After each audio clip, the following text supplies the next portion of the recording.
Hello friends, मैं Arun Vishwakarma Arun sir maths YouTube channel पर एक बार फिर से आप सभी का स्वागत करता हूं। दोस्तों, कैसे हैं आप लोग? आई होप आप सभी लोग ठीक होंगे और काफ़ी टाइम से इंतजार कर रहे हैं एमपीटेड वर्ग 2 मेंस एग्जाम के रिजल्ट का। तो मैं आपको बता दूं, चाहे मैं हूं, चाहे गोपाल सर हो, चाहे शिवांजलि मैम हो, चाहे दिनेश ठाकुर सर हो, जितने भी हम लोग आपस में एक दूसरे के कांटेक्ट में हैं, हम कोशिश कर रहे हैं कि आपका जो रिजल्ट है वो जल्दी से जल्दी डिक्लेयर हो। उसके लिए हम हर संभव प्रयास कर रहे हैं। अपने अपने लेवल पर हर कोई टीचर लगा हुआ है, क्योंकि जैसा कि हमने उस दिन देखा था, तो एएसबी में सिर्फ एक ही चीज़ हमने नोटिस की थी कि जो आपका जो रिजल्ट है ना, अब जो मुझे लगता है वो डीपीआई का एग्जैक्ट रीजन कह सकते हैं कि डीपीआई की वजह से होल्ड हो रहा है, या हम ये भी नहीं कह सकते कि एएसबी की वजह से होल्ड हो रहा है। इस रिजल्ट का रुकने का एकमात्र कारण है कोर्ट केस। जब तक ये कोर्ट केस पे सुनवाई नहीं होगी, इसके अगेंस्ट जब तक कोई फाइनल डिसीजन नहीं आएगा, तब तक इसका जो रिजल्ट है वो हो सकता है इसी तरीके से होल्ड हो।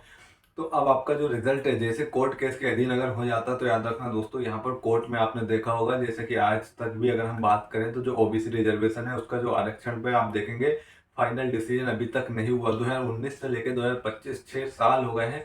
सुप्रीम कोर्ट में अभी भी एक केस जो है पेंडिंग पे पड़ा है, और डेट पे डेट मिल रही है, लेकिन हर बार जो सुनवाई होती है उसमें फाइनल डिसीजन निकल कर नहीं आता। हर बार एक नई डेट दी जाती है। अभी भी फिलहाल सितंबर में दे दी गई है डेट। तो ऐसा ही अगर आपके जो वर्ग 2 का कोर्ट केस है, अगर इसमें भी चलता रहा, सुनवाई नहीं हुई, तो फाइनल डिसीजन काफ़ी टाइम लग जाएगा आने में।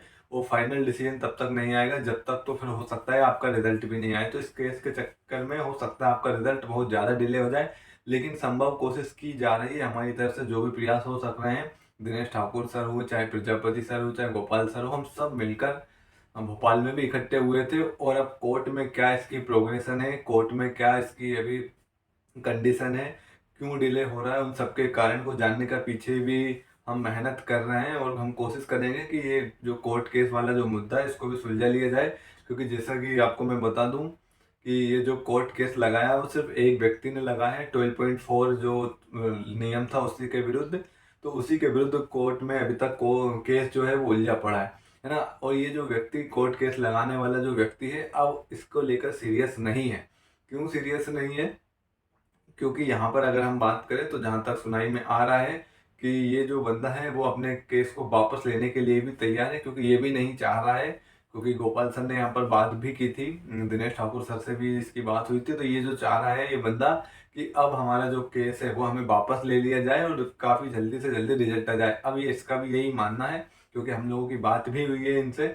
लेकिन और ये जो डिले हुआ, जैसे 4 अगस्त को इसकी सुनवाई होनी थी, वो 4 अगस्त को सुनवाई इसीलिए नहीं हुई क्योंकि इस बंदे के तरफ से जो वकील इन्होंने हायर किया था वो सुनवाई में ही नहीं पहुंचा। जब सुनवाई में ही नहीं पहुंचेगा, इसके खिलाफ डिसीजन कैसे आएगा? तो यहाँ पर जो डिले हुआ था 4 अगस्त को, जो सुनवाई का रीजन था वो यही था कि इसकी तरफ से जो वकील था वो सुनवाई में ही नहीं पहुंचा। तो इसीलिए इसकी जो डेट है आगे बढ़ा दी गई है। और आप देखेंगे तो पेंडिंग बता रहा है अभी भी कि उसमें एक कोई खास रीजन नहीं है, क्योंकि रीजन यही निकल के सामने आ रहा है कि इसके द्वारा जो वकील इसने हायर किए थे वो सुनवाई में नहीं पहुंच पा रहे। इस वजह से कोई भी डिसीजन निकल के नहीं आ रहा है। तो रिजल्ट के जो कोर्ट का जो निर्णय है वो आगे बढ़ रहा है। तो अगर इसी तरीके से चलता रहा कोर्ट के अधीन, तो बहुत ज़्यादा डिले हो जाएगा रिजल्ट। लेकिन इसके खिलाफ हम बात कर रहे हैं, हम कोशिश कर रहे हैं, सभी लोगों की टीम। और ज़रूरत पड़ा अगर हमें एक विशाल आंदोलन करने की मध्य प्रदेश के अंदर, भोपाल के अंदर, तो उसके लिए आप लोगों को रेडी रहना है। उसके लिए आप क्या कर सकते हैं, तो हमारा एक चैनल है अरुण सर मैथ्स के नाम से, जिसमें आप ज्वाइन हो सकते हैं। इसमें ज्वाइन करने के बाद मैं आपको एक व्हाट्सअप ग्रुप है जो कि पर्सनल ग्रुप है, इसमें सिर्फ एमपीटेड वर्ग 2 मेंस एग्जाम के रिजल्ट का इंतजार करने वाले कैंडिडेट ही हैं। तो आप उसमें भी ऐड हो सकते हैं। मैं आप लोगों को लिंक प्रोवाइड करा दूंगा, लेकिन जेन्युइन कैंडिडेट जो कि सिर्फ वर्ग 2 मेंस एग्जाम के कैंडिडेट हैं वो ही उसमें ऐड हो तो अच्छा है। क्योंकि जब आंदोलन हमें करना होगा, इनकेस वैसे ज़रूरत नहीं होगी, लेकिन अगर ऐसी ज़रूरत लगी हमें, तो हमें सबको इकट्ठा होना पड़ेगा, तो ताकि हम एक दूसरे से कन्वर्सेशन कर सकें, एक दूसरे से कम्युनिकेट कर सकें। इसके लिए ये जो ग्रुप बनाया गया था वो सभी आप लोग इसमें ऐड हो जाना।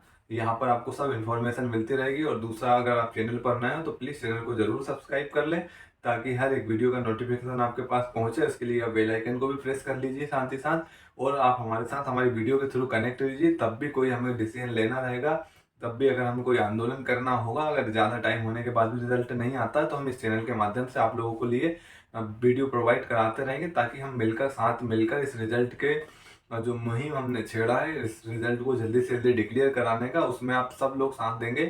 तो कहीं ना कहीं जल्दी चांस बन सकते हैं रिजल्ट आने के। तो फिलहाल आज की वीडियो में सिर्फ मेरा बताने का मकसद इतना ही था, ये जो नॉर्मल बातें थी रिजल्ट को लेकर कि क्यों डिले हुआ, कोर्ट केस 4 तारीख को जो 4 अगस्त को नहीं हुआ है उसके पीछे क्या रीज़न है, और हमारी टीम कह दें या फिर हम सब लोग आपस में कोशिश भी कर रहे हैं कि जो रिजल्ट है डिक्लेयर हो सके। और अब हमारी जो कोशिश है वो कहीं ना कहीं कोर्ट लेवल के जबलपुर हाई कोर्ट में इसके लिए क्या जल्दी काम किए जा सकते हैं, कैसे इस कोर्ट केस को जल्दी से कंप्लीट किया जा सकता है, उन सब के बारे में भी हम कहीं ना कहीं प्लानिंग भी कर रहे हैं। तो फिलहाल इस वीडियो को यहीं समाप्त करते हैं। जो चैनल पर नए हो प्लीज़ चैनल को जरूर सब्सक्राइब कर लीजिए। मिलते हैं अगली वीडियो में अगले किसी अपडेट के साथ। Thank you.